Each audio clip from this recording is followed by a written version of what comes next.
بسم الله الرحمن الرحيم. إن الحمد لله نحمده ونستعينه ونستهديه ونعوذ به من شرور أنفسنا ومن سيئات أعمالنا. من يهده الله فلا مضل له ومن يضلل فلا هادي له، ويهدي إليه من أناب، ويضل الله الظالمين ويفعل الله ما يشاء. وأشهد أن لا إله إلا الله وحده لا شريك له، وأشهد أن سيدنا ونبينا وحبيبنا محمد رسول الله، وأشهد أن ما جاء به رسولنا محمد هو الحق من عند الله. اللهم صل وسلم وبارك على رسولنا محمد وعلى آله وصحبه وعلى كل من اهتدى بهديه واستنى بسنته ودعا بدعوته إلى يوم الدين. أما بعد، فالسلام عليكم ورحمة الله وبركاته. Ikhwani al-aizza, limekuja swali mbele yetu, limeletwa swali hili: ni ipi manhaji sahihi kuhusiana na ufahamu wa aya zinazomzungumzia Allah mtukufu kwenye kitabu chake? Je, ni manhaji ya tawili au ni manhaji ya adh-dhahiri? Tukizungumzia manhaji ya tawili, yani ukachukua maneno kwa makusudio yake, na ukichukua manhaji ya dhahiri ni kuchukua maneno dhahiri yake na ukamsifu Allah mtukufu kwa dhahiri ambayo ipo katika maneno husika. Kisha muulizaji akauliza akasema, ikiwa mtasema kwa manhaji ya tawili ndio sahihi, hivi nyinyi mnajua zaidi ya kumsifu Allah mtukufu kuliko yeye mwenyewe na kuliko alivyosifiwa na mtume wetu Muhammad sallallahu alaihi wasallam? Taban, swala zuri kabisa. Jawabu ya swali hili, kwanza tufahamu kwamba katika manhaji yetu sisi ahlul haq wal istiqama al-ibadiyya, dalili zimegawika katika vigao viwili. Kuna adillatun aqliya wa adillatun naqliya. Kuna dalili za kiakili na kuna dalili za kunakili. Dalili za kiakili ni katika malazimisho yake hii akili, kwa yale ambayo yanalazimika kiakili na yale ambayo hayawezekani kiakili. Na ashabu zetu natofautisha baina yanayolazimika kiakili na yanayolazimika kimazoea, na vile vile baina ya yasiyowezekana kiakili na yasiyowezekana kimazoea. Katika mambo ambayo hayawezekani kimazoea au yanalazimika kimazoea, ndani yake ndiyo inapatikana miujiza ya manabii na mitume, si katika ambayo hayawezekani kabisa kiakili, wala si katika ambayo yanalazimika kiakili. Na dalili ya haya ni kwamba Allah mtukufu kwenye kitabu chake ametuambia, la yukallifu Allahu nafsan illa wusaha. Allah mtukufu hailazimishi nafsi isipokuwa katika mipaka yake. Na vile vile, fattaqullaha mastata'tum, mcheni Allah mtukufu katika mipaka ya uwezo wenu. Na akili ni moja katika neema za Allah mtukufu. Na kwa maana utagundua kwamba madhehebu ya baadhi kwanza yanaheshimu akili. Madhehebu ya baadhi inatoa nafasi liluqala ayunaqishu wa ayunaqashu, wanaqish na vile vile wanakishiwe. Madhehebu ya baadhi si wagomvi na akili, sawa. Na dalili za kunakili ni dalili za maandiko au ijma', nayo ni Qur'ani tukufu na sunna ya mtume wetu Muhammad sallallahu alaihi wasallam na ijma' ya waumini.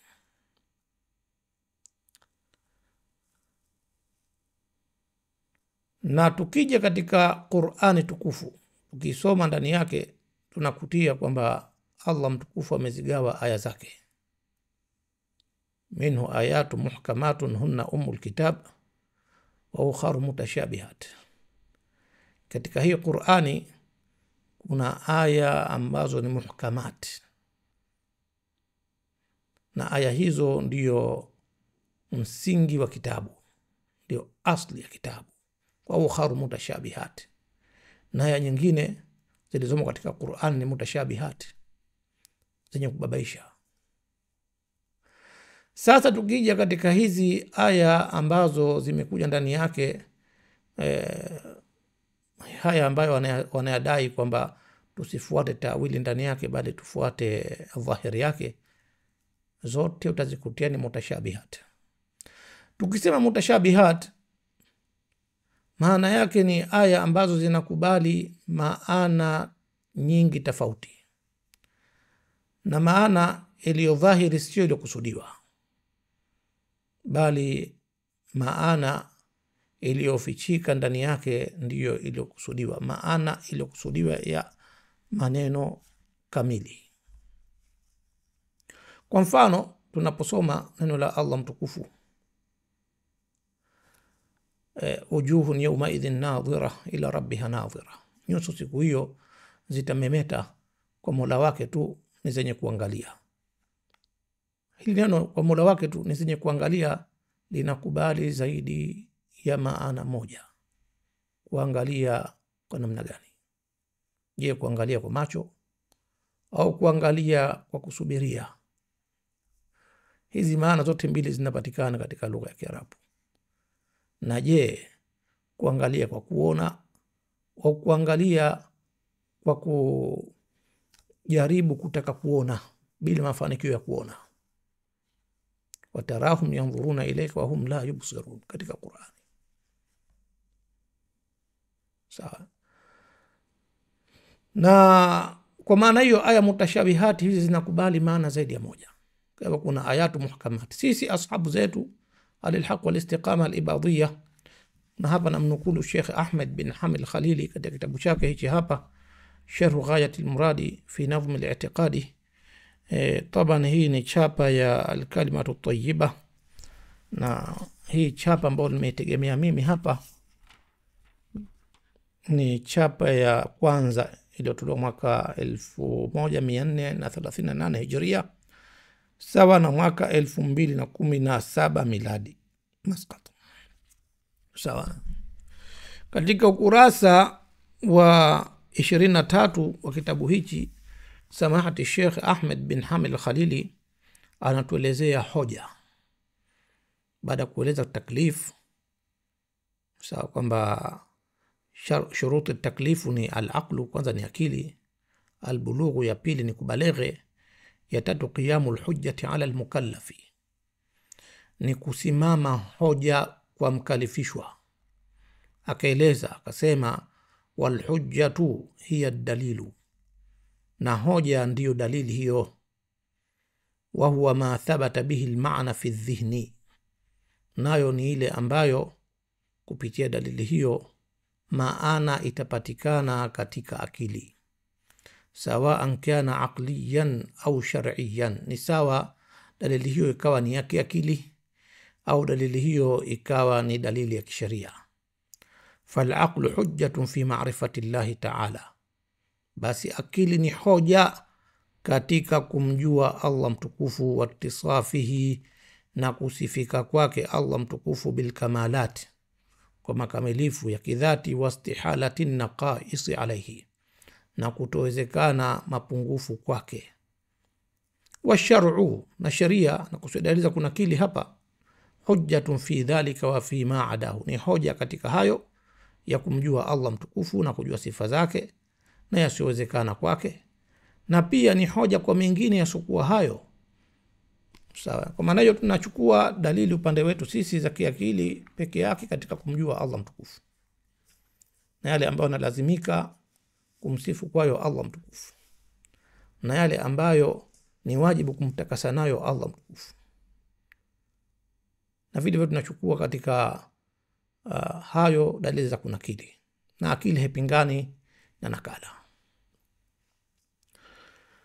Kwa upande wa akili, tunajua sote kwamba viumbe hivi vyote ndio dalili kubwa kabisa ya kuthibitisha muumba, kwa sababu vyote vinahitajia aliyeviweka, vinahitajia aliyevitokezesha.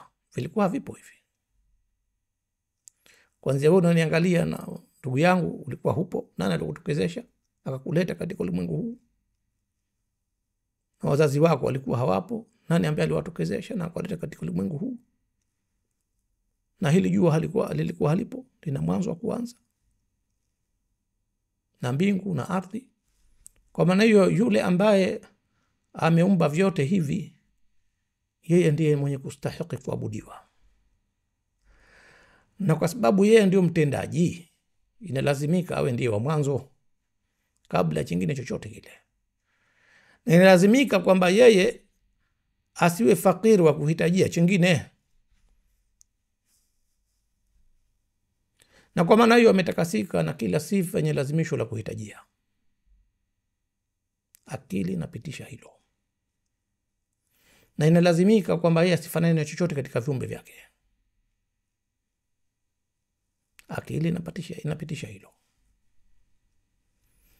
na inalazimika kwamba yeye ni muweza wa kufanya lolote katika viumbe vyake. Anachokitaka anakifanya baina viumbe vyake, sawa, na yeye ni muweza wa hayo. Lazimika kujua kwamba yeye ni mwenye kusifika kwa sifa za kidhati, kwa sababu lau kwamba sifa zake ni vitu vingine visivyokuwa yeye, ingalazimika kuvihitaji, na mwenye kuhitaji vingine, huyo hapasi kuwa muumba wala kuwa Mungu. Kuhitajia vingine katika utendaji ni sifa ya viumbe, si sifa ya muumba. Je, haya yapo katika Qur'ani tukufu? Naam, yapo. Allah mtukufu amejisifu kwenye kitabu chake, huwa al-awwalu, yeye ndiye wa mwanzo, yani al-awwalu qabla kulli shay'in, ni wa mwanzo kabla ya kila kitu. Na vile vile imekuja katika sunna ya mtume wetu Muhammad sallallahu alaihi wasallam kwamba mtume amesema, kana Allah wa lam yakun shay'un ghayruhu, alikuwa Allah mtukufu wala hakukuwa na chingine chochote kisichokuwa yeye. Sawa. Kwa maana hiyo, uwepo wake si uwepo wa kuhitajia chingine, ni uwepo ulioko nje ya mipaka ya sehemu na wakati, kwani akili zetu haziwezi kufikiria kitu kilichoko nje ya mipaka ya sehemu na wakati. Na sehemu na wakati na vilivyomo katika sehemu na wakati, vyote ni viumbe vyake. Kwa maana hiyo, hatujihangaishi wala hutaki kujihangaisha Muislamu kumfikiria Allah mtukufu vipi yupo. Vyote kufikiria, unafikiria katika mipaka ya sehemu na wakati, na kwa maana hiyo unafikiria kiumbe, ufikirii muumba. Na ndio maana ashabu zetu wakamtakasa Allah mtukufu na uwezekano wa kuonekana kwa macho, si kuonekana kielimu kwa kumjua, hala, kuonekana kwa macho, kwa sababu macho ya binadamu hayaoni isipokuwa chenye umbo, na chenye umbo ni chenye ufakiri wa kuhitajia sehemu.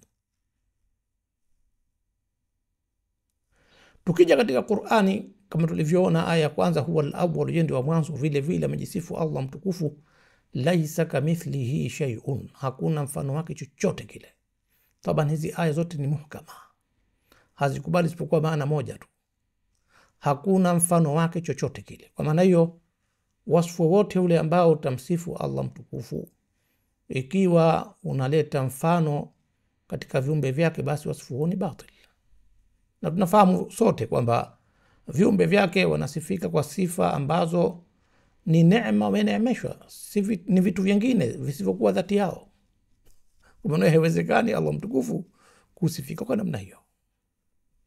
Na kwa maana hii tukamsifu Allah mtukufu kwa kuelezea ukamilifu wake wa kidhati, kwa mujibu maudhui husika. Kwa maudhui ya elimu tunamsifu kwamba yeye al-alim. Ikiwa maudhui ni ya kuwepo, tunamsifu kwamba yeye al-hayyul qayyum.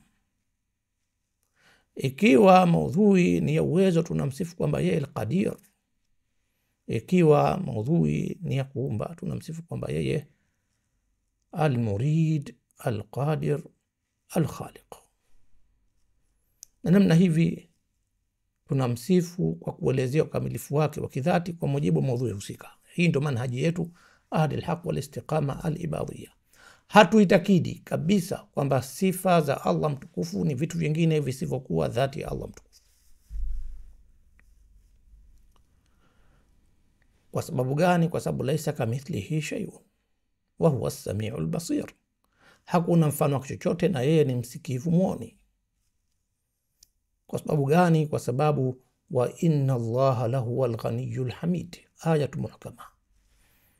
Na hakika Allah mtukufu yeye hasa ndiye mkwasi asiyehitajia chengine, mwenye kusifika kwa kila sifa njema. Kwa hivyo ayatun mutashabihat ambazo taallaka biha almushabbiha, aya ambazo hizo mushabbiha hawa wenye kumshabihisha Allah mtukufu na viumbe vyake walizozishika aya hizo, inalazimika kuzifanyia ta'wili kwa mujibu wa aya hizi muhkamati, zinarejeshwa katika muhkamati. Kwa mfano neno la Allah mtukufu, wajaa rabbuka wal malaku saffan saffa, na akaja Mola wako na malaika wakiwa safu safu.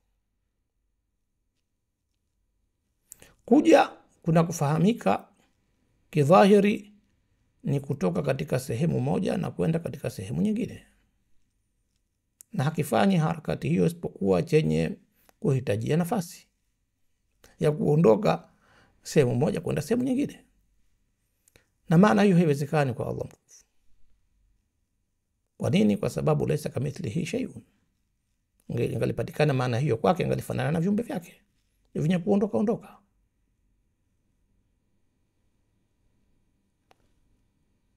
Na maana hiyo haiwezekani. Kwa sababu gani? Kwa sababu huwa al-ghaniyyu, ni mkwasi asihitaji chingine. Ingalipatikana maana hiyo, angalikuwa ni mwenye kuhitajia sehemu ya kuwepo ndani yake. Ta'ala Allahu an dhalika uluwan kabira. Haiwezekani. Kwa nini haiwezekani? Kwa sababu lau kama ni maana hiyo ya kidhahir ya kutoka sehemu moja kwenda sehemu nyingine, basi ingalikuwa laysa huwa al-awwal, sio mwanzo, kwa sababu tayari ana sifa ya kuhitajia chingine au kabadilika, na kubadilika ni kiumbe. Ta'ala Allahu an dhalika uluwan kabira. Na kwa maana hiyo neno kama hili, wajibu wa kwanza ni kuondosha maana isiyokubaliana na utukufu wake Allah mtukufu. Na hapa tunapata msingi wa kumsifu Allah mtukufu. Alaina an nasifa Allah ta'ala bima yaliqu bih wa an nunazzihahu amma la yaliqu bih ala annahu huwal ghaniyyul hamid laysa kamithlihi shay'un. Inatulazimikia sisi kumsifu Allah mtukufu kwa yale ambayo yanakubaliana na utukufu wake, na kumtakasa Allah mtukufu na yote ambayo hayakubaliani na utukufu wake, kwa kujua kwamba yeye ni mkwasi asiyehitaji na asiyefanana na chochote. Kwa maana wajibu wa kwanza ni kuondosha maana isiyopasa kusifika kwa maana hiyo Allah mtukufu. Kwa maana yote yenye lazimisho la kuhitajia sio maana iliyokusudiwa katika aya. Marhala ya pili ya aya hii kama hii au nyinginezo, unakuja katika marhala ya kutoa maana inayokubaliana na utukufu wa Allah mtukufu. Wajaa rabbuka wal malaku saffan saffa, maana inayokubaliana na utukufu wa Allah mtukufu ni kuja kwa amri yake. Kwa maana hiyo inafahamika aya hii kwamba ni kuja kwa amri yake. Na vile vile katika neno lake Allah mtukufu, fa'ata Allahu bunyanahum min alqawaidi, Allah mtukufu akalijia jengo lao kutokea katika misingi yake. Hasa ukileta maana kwamba Allah mtukufu ametokea katika misingi mwenyewe, itakuwa mitihani mkubwa sana. Hasa kwa wale ambao wanaitakidi kwamba Allah mtukufu yuko juu. hapa atakuwa yuko chini ya majengo tena majengo ya ovu. Amekuja kutokea chini. Kwa unafahamu vile vile makusudi yake ni kuja kwa amri yake ya kuadhibu, si jingine lolote lile. Kwa maana hiyo wajibu wa kwanza katika aya hizi ni kuondosha maana ambayo haikubaliani na utukufu wa Allah mtukufu. Maana yoyote yenye lazimisho la kuhitajia au la kufanana na kiumbe, basi maana hiyo sio iliyokusudiwa katika aya yoyote ile. Tukija kwa mfano katika neno lake Allah mtukufu, lima khalaqtu biyadayya, anamwambia Ibilisi, kwa nini kumsujudia yule ambaye nimemuumba kwa mikono yangu? Hapa mushabbiha wanakuambia, unaona hapa Allah mtukufu kamuumba kwa mikono yake, maana yake ana mikono. Taban neno ana mikono halimo katika Qur'ani wala halimo katika Sunna. Wao husema kwamba tunamsifu Allah mtukufu kwa yale ambayo amejisifu kwayo amejisifu nayo katika kitabu chake, au amesifiwa kwa hayo na mtume wake, bila kuleta tawili wala tashbihi wala ta'til. Tunamwambia kama ni hivyo basi msifuni kama alivyojisifu. Msilete sigha zenu ambazo Allah mtukufu aslan hajaziweka kwenye kitabu chake wala mtume hajazitamka katika sunna yake. Semeni hivyo hivyo kama alivyosema mwenyewe, yadahu, msiseme lahu yadani. Mepata wapi nyewe lahu yadani? Lafdhu mubtada. Sawa. Fahamu ndugu yangu Muislamu kwamba Waislamu hawajatofautiana katika kukubali hizi aya wala kuziamini. Sote tunasema kullu min indi rabbina, zote zinatoka kwa Mola wetu. Tumetofautiana katika ufahamu wake na makusudio yake. Sawa. Kwa maana moja kwa moja, lima khalaqtu biyadayya, mwenye akili zake timamu anafahamu kwamba makusudio hapa yule ambaye ameumbwa na Allah mtukufu. Lima khalaqtuhu ana, kwa yule ambaye nimemuumba mimi.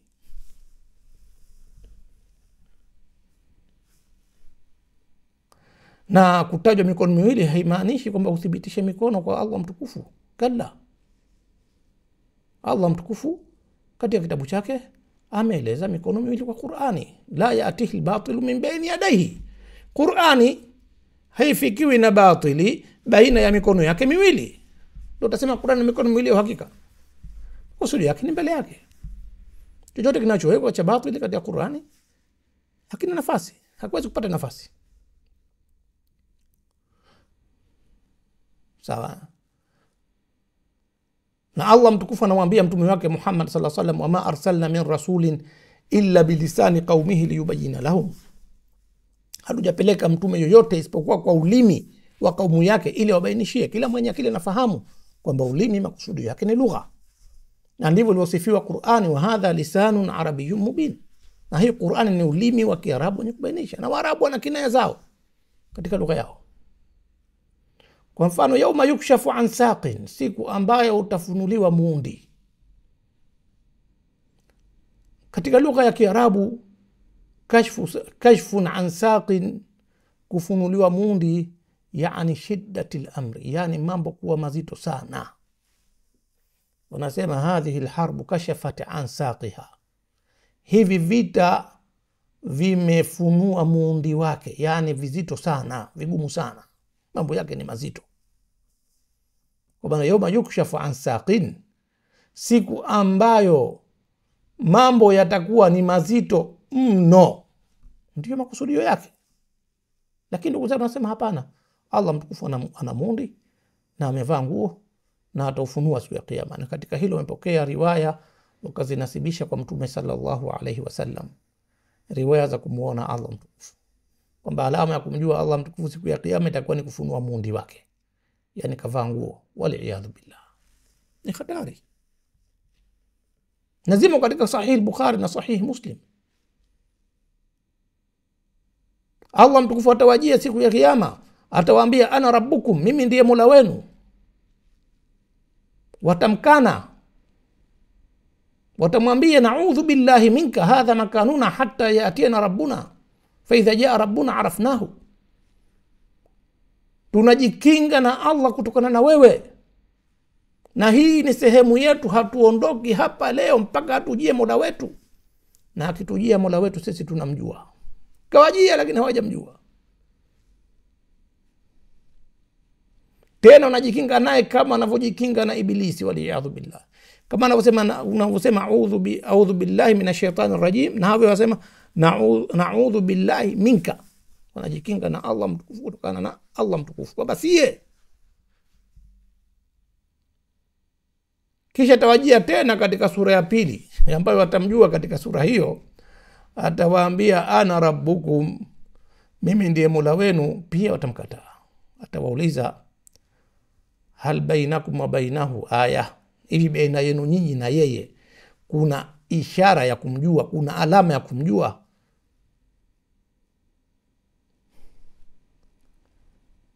Watasema naam, saq, ndiyo muundi.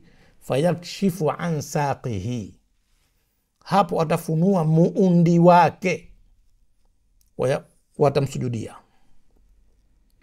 ndio watamjua, watamsujudia. Wakiinua vichwa vyao mara kashabadilika. Katika sura yake ya kwanza, faidha huwa qad tahawwala ila suratihi allati ra'u fiha awwala marra. Katika ile sura ya kwanza ile walioambia na'udhu billahi minka, kama kwamba anawaambia mimi na sura tofauti na ile ambayo nyinyi mulinikana, pia ni sura yangu. Waliyadhu billahi. Batili liko wazi katika riwaya hizi, lakini wenzetu wanaziamini.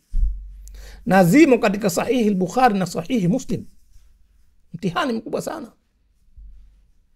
Nakubali kupingana na Allah mtukufu kwenye kitabu chake alipotuambia la tudrikuhu al-absaru, aya muhkama, macho yeye hayamuoni. Unakwenda kukubali riwaya ahadia, batil ndani yake kwa wazi kabisa kama jua la mchana. Eti ndugu yangu, ala kulli hal, manhaj ya kumtakasa Allah mtukufu na yasiyopasa kusifiwa kwayo ndiyo manhaj sahihi, na kutoa maana inayokubaliana na utukufu wa Allah mtukufu. Na hapa inawezekana wenye kutoa maana katofautiana, kwa sababu kila mmoja anaweza kutoa maana tofauti na mwingine. Muhimu maana ile iwe inakubaliana na siyaki ya maneno, na maana ile inakubaliana na utukufu wa Allah mtukufu. Na kutofautiana huku hakubatilishi uhakika wa aya, bali ni rehema kutoka kwa Allah mtukufu. Kwa hivyo wajibu wa kwanza ni kumtakasa Allah mtukufu na yote ambayo hayapasi kusifiwa kwayo. Kila ambalo lina lazimisho la kuhitajia chengine halipasi kusifiwa Allah mtukufu. Bali yadahu mabsutatani yunfiqu kaifa yasha, bali mikono yake miwili imekunjuliwa, anatoa anavyotaka. Wenzetu kwambia lahu yadan, mikono miwili. Hiyo lafzi lahu yadan haimo, si katika Qur'an wala katika Sunna. Wamejitungia wenyewe kupitia mapendo yao moyo ya kumshabihisha Allah mtukufu. Kwenye Qur'an imekuja bali yadahu idhafa mabsutatani, na Waarabu wanafahamu maana hii. Maana yake ni ukarimu, kwamba Allah mtukufu ni mkarimu sana, anatoa anavyotaka. Ndio maana yake bali yadahu mabsutatani yunfiqu kayfa yasha. Hadi Qur'an, la taj'al yadaka maghlulatan ila unuqika wala tabsutha kulla albast, na usiufanye mkono wako umefungwa na shingo yako, wala usiukunjue kila mkunjuo. Maana yake usiwe bakhili, hutoi kabisa, wala usiwe mkarimu tena kile ulichonacho hakikae kinatoka tu. Huwa kati na kati, khairul umuri awsatuha. Sawa, maneno mepesi kabisa na ibara nyepesi, kila mmoja anazifahamu. Nikisema mimi nafsi yangu imo katika mkono wa Allah, kila mmoja anafahamu nini nimekusudia. Anafahamu kwamba huyu amekusudia kwamba nafsi yake imemilikiwa na Allah mtukufu. Kwa maana ya ashabu zetu ahli alhaq wal istiqama al-ibadiyya, kwanza katika kumjua Allah mtukufu wanategemea dalili za kiakili, wanamthibitisha Allah mtukufu kupitia viumbe vyake alivyoviumba, kwamba kila kiumbe ni dalili ya kuwepo muumba. Na hivi ndivyo mitume walifanyia kazi, ndio manhaji ya mitume. Mtume Musa alayhi salatu wassalam alipokwenda kwa Firaun laanatullahi alayhi akamuuliza Musa, man rabbukuma ya Musa, ewe Musa, ni nani mola wenu wewe na huyu ndugu yako Harun? Alimjibu nini? Alimwambia rabbuna alladhi a'ta kulla shay'in khalqahu thumma hada, mola wetu sisi ni yule ambaye amekipa kila kitu umbile lake kisha kaongoza. Yani aliyeumba kisha katawalia mamlaka yake, hakuacha mamlaka yake bila kuyatawala na ya kuyadhibiti. Sawa. Na mtume Ibrahim alayhi salatu wassalam alitia aibu kwenye kuabudu jua, kuabudu mwezi, kuabudu nyota, kwa sababu ni vyenye kuondoka. Vinapatikana katika wakati mwingine hapatikani, vinaondoka. Kisha kamwelekea Allah mtukufu kwa kusema, inni wajjahtu wajhiya lilladhi fatara as-samawati wal arda hanifan wama ana minal mushrikin, hakika mimi nielekeza dhati yangu kwa yule ambaye ameumba mbingu na ardhi hali ya kuacha mila nyingine zote, na mimi si katika washirikina. Na alipojadiliana na mfalme alimthibitisha mola wake kupitia vitendo vyake. Rabbi alladhi yuhyi wa yumitu, mola wangu mimi ni yule ambaye anahuisha na kufisha.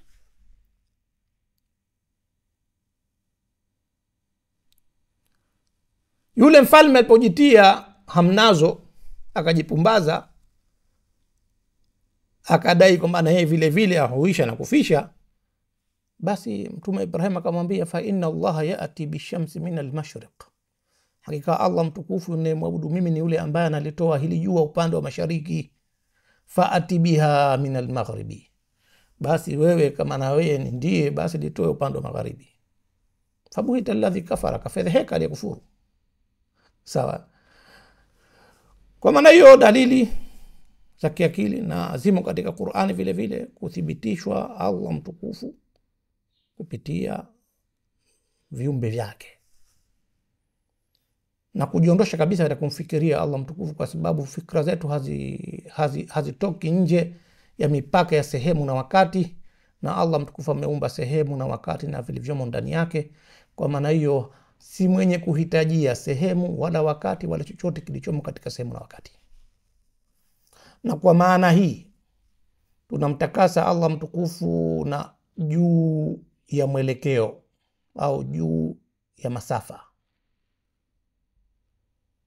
Uwepo wa viumbe na kukosekana kwa viumbe hakuathiri chochote katika Allah mtukufu, kwa upande wa Allah mtukufu. Tunamtakasa na juu ya mwelekeo, juu ya masafa, kwa sababu juu ya mwelekeo na masafa ni juu ya nisba fulani, kwamba juu lazima iwe na kitu fulani ya kuzingatia kwamba ni juu ya kitu hichi. Na uhakika maumbile wa hii ardhi yetu ni tufe na mviringo mkubwa sana, tunaishi juu yake. Sawa.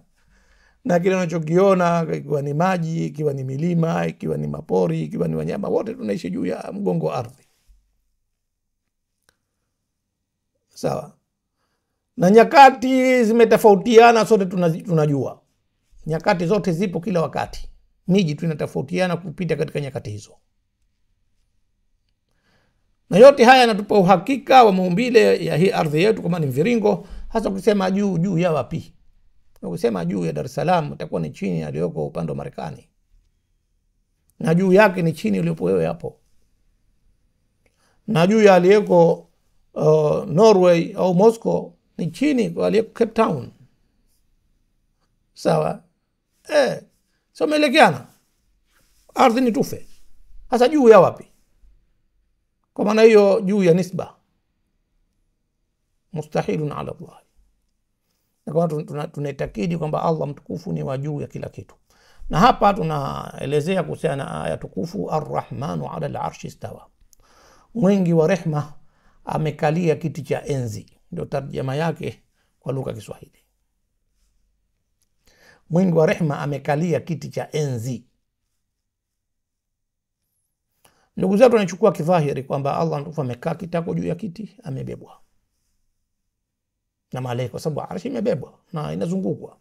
Alladhina yahmiluna al-arsha wa man hawlahu yusabbihuna bihamdi rabbihim wa yu'minuna bihi. Kwenye Qur'ani kwa wazi kabisa,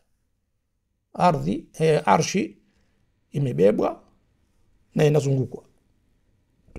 Sawa. Ama kwamba juu yake amekaa kitako Allah mtukufu katika Qur'ani hamna. Sawa. Na kukalia kiti cha enzi kwa Waarabu manake ni haimana, ni kudhibiti mamlaka. Na ukifuatilia aya zote zilizokuja thumma stawa ala al-arshi, thumma stawa ala al-arshi, thumma stawa ala al-arshi, utakutia mwanzo wake kulipita viumbe alivyoviumba Allah mtukufu 6 ayyam. Alipokuwa baadaye ndo akatawalia mamlaka yake. Thumma stawa ala al-arshi, akatawalia mamlaka yake. Kwa maana hiyo maana inakusudiwa ya stawa ala al-arshi ni kutawalia mamlaka, kutawalia viumbe vyake, na sio kukaa kitako wala kukita katika arshi. Taala Allahu an dhalika uluwan kabira. Hilo ni mustahil kusifikana nalo Allah mtukufu, ni mustahil, haiwezekani kabisa. Kwa sababu ingalikuwa ni hivyo basi angalau amefanana na viumbe vyake, na angalikuwa ni fakiri wa kuhitajia sehemu ya kuwepo ndani yake, na yote hayo ni mustahilun ala Allah subhanahu wa ta'ala. Unajua ndugu zetu hawa wanaojiita masalafi hadahumullahu, itikadi yao ni mtihani mkubwa sana ndugu zangu. Mesoma moja katika vitabu vyao cha Uthman ad-Darimi kama hivi kama sikosei. Anasema kwamba tofauti baina ya hai na maiti ni kutikisika. Kila kilicho hai ni lazima kifanye harakati, na kila kilicho maiti ni lazima kitulizane.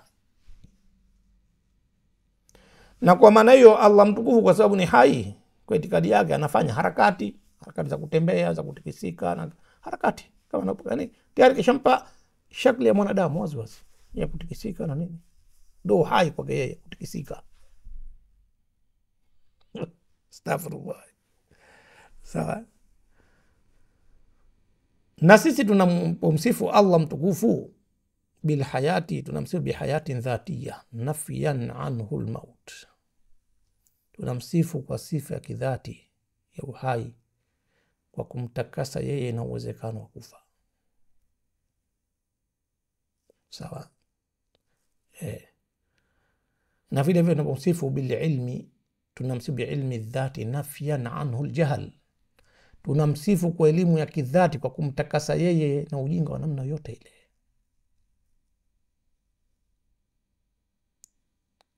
Na tunapomsifu Allah mtukufu bisam'i, kwa usikivu, ni usikivu wa kidhati, nafyan anhu wasita, kumtakasa yeye na kiunganishi bainahu wa baina almasmu'at. Namna hivi, na hizi sifa hizi zinarejea katika asli la yakhfa alayhi shay'un fil ardi wala fis sama, hakifichiki chochote kwa Allah mtukufu, si katika mbingu wala si katika ardhi, si katika venye kusikikana sauti zao kwa sauti zao, wala venye kuonekana kwa shakli zao, wala kwa namna yote ile. Kwa maana hiyo ikiwa ni vya kuonekana tunamsifu kwamba al-basir, bimaana la yakfa alayhi shay'un min al-mubsarat. Ikiwa venye kusikikana as-sami', la yakfa alayhi shay'un min al-masmu'at. Namna hivi ndugu zangu Waislamu. Kwa maana hiyo manhaji sahihi katika masala hii ni hii tuliyoeleza hapa, na wale ambao wanamshabihisha Allah mtukufu na viumbe wakamlazimisha sehemu ya kuwepo ndani yake na wakamuitakidi kwamba watamuona kwa macho yao, hao ni tunaombea salama tu. Hasa Allah mtukufu kazindua akili zao, kwa sababu itikadi yao hiyo haiwezi kusimama mpaka upige vita akili, na utawasikia wao. Jambo la kwanza kuzungumza katika maudhui hizi, wanapiga vita akili. Akili hapa haina nafasi, na itikadi zote batili zinasimama katika kupiga vita akili. Haitoi nafasi kwa akili kuidadisi itikadi husika.